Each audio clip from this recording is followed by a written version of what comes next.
तुम उसी तरह तोते के रूप में भटको। नहीं नहीं, मुझे आजाद करो वरना मैं तुम्हें छोड़ूंगा नहीं। अब तुम मेरा कुछ भी नहीं बिगाड़ सकते। अब तुम जाओ यहां से और अब से ऐसे ही घूमो। अब तुम्हें पता चलेगा कि दूसरों को दर्द देने में कैसा महसूस होता है। इसके बाद वह राक्षस वहां से उड़ जाता है। मरचू और उसकी पत्नी सीता दोनों खुश हो जाते हैं। मरचू पहले की तरह काम करने लगता है। वह और उसकी पत्नी दोनों खुशी खुशी जिंदगी गुजारने लगते हैं।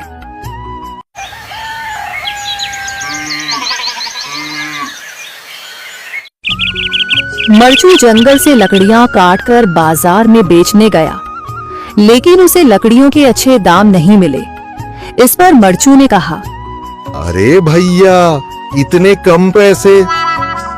इन पैसों में तो 2 वक्त का खाना भी नहीं मिलेगा। आप मुझे बहुत ही कम पैसे देते हैं। मैं इतनी मेहनत से लकड़ियां काट कर आता हूँ, लेकिन उनके पैसे मुझे बहुत कम मिलते हैं। भैया, तुम्हारी लकड़ियां होती ही इतनी कमजोर हैं कि मैं इससे ज्यादा पैसे नहीं दे सकता। तुम्हारी लकड़ियों के बस इतने ही पैसे बनते हैं। अरे भैया, कुछ ज्यादा कर दो ना।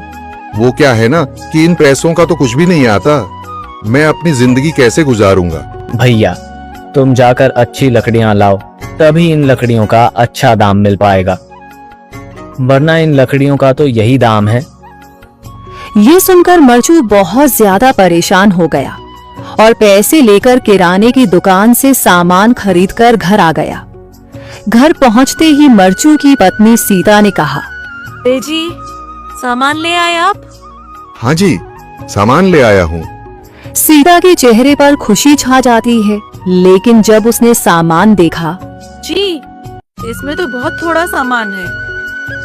हाँ सीता, मुझे पता है कि यह सामान बहुत थोड़ा है, लेकिन मैं क्या करूं? मेरे पास जितने पैसे थे, मैं उतने का ही सामान लेकर आ गया हूँ। इस तरह हमारा गुजारा कैसे हो पाएगा जी? आपको तो पता ही है कि हम कितनी मुश्किलों से गुजारा करते हैं। हाँ हाँ, मुझे पता है, लेकिन मैं कर भी क्या सकता हूँ? मेरे पास इतने पैसे ही नहीं कि हम एक अच्छी जिंदगी गुजार सकें। इतनी मेहनत कर रहा हूँ, लेकिन फिर भी मेहनत का फल नहीं मिल रहा। इतनी मेहनत से अच्छी लकड़ी काट कर आता हूँ, लेकिन मुनासिब दाम नहीं मिलता। मैं तो बहुत परेशान हूँ। क्या करूँ? कहाँ जाऊँ?